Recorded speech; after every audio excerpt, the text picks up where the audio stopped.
రాష్ట్రంలో కూటమి ప్రభుత్వం పూర్తిగా వైఫల్యం చెందిందని వైఎస్ఆర్ కాంగ్రెస్ పార్టీ ఒంగోలు నియోజకవర్గ సమన్వయకర్త చుండూరి రవిబాబు ఆరోపించారు.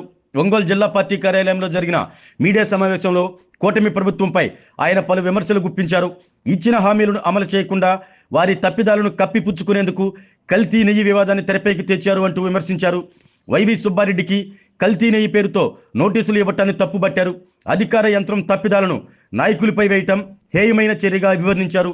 సుబ్బారెడ్డి టీటీడీ చైర్మన్గా ఉన్న సమయంలో తిరుమల నందు స్వర్ణయుగం నడిచిందంటూ అన్నారు. అందులో భాగంగానే తిరుమల తిరుపతి నందు అనేక అభివృద్ధి కార్యక్రమాలు చేపట్టడం జరిగింది అంటూ తెలియజేశారు.